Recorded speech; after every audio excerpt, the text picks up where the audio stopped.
Good morning. I'm the weekend farmer. I'm showing you now my pipino, the one that I planted um, around 2 months ago. So as you can see here, I have big grown pipino cucumbers. And you know what's so good about growing pipino? Aside from its health benefits, it's alkaline, right?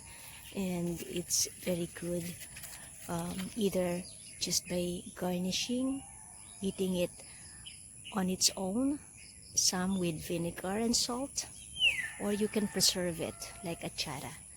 But the nice thing about it is when you plant it, it produces a lot of fruits for every branch. Look at this flower. So each node like this creates the fruit. I'll show you. So see here, this is just one branch, but it's like hanging. Every branch has its hanging fruit like that. And so even if you have just one plant, it will continue and continue to grow cucumbers for you. Now, what's the secret of growing healthy cucumbers? Every morning I need to check whether they have pest, and I handpick the pest, and also I prune the mature leaves. So pruning encourages these cucumbers to produce more fruits rather than leaves. And also I do, of course, aside from it, I protect the soil, the fertile soil, with mulching. And another one that I used as an organic farmer and a natural farmer is I do foliar spraying, and that spray is made of indigenous microorganism and also FPJ, or fruit and plant fermented juice, and also some amino acid carob fish juice. So it's a bit complicated, but when you learn how to ferment these plant juices and you spray it on the leaves in the morning, maybe once a week, you will have very good produce. And this is still my thriving vegetable patch.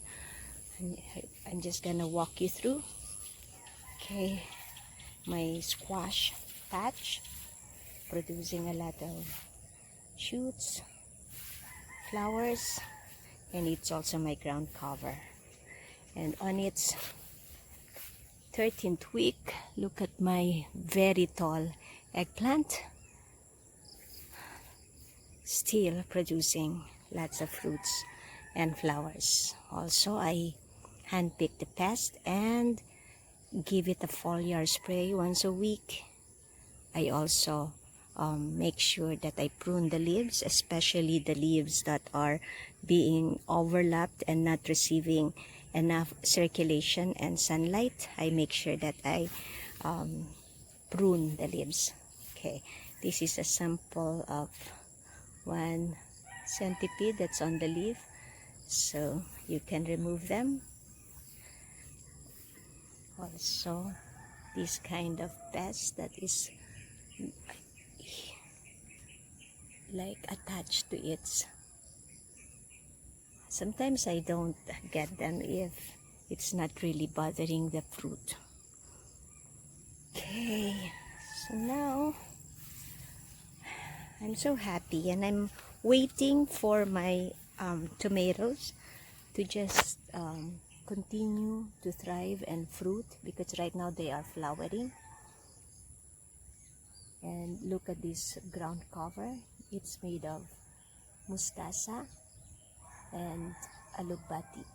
So instead of just growing weeds, I don't want to weed often, so I grow a lot of ground cover that I can also eat, and that's mustasa, pechay, arugula, alugbati. Okay, just to show you my array of papaya. There, they have now flowered finally, and they are growing so fast after planting. And on its 12th week,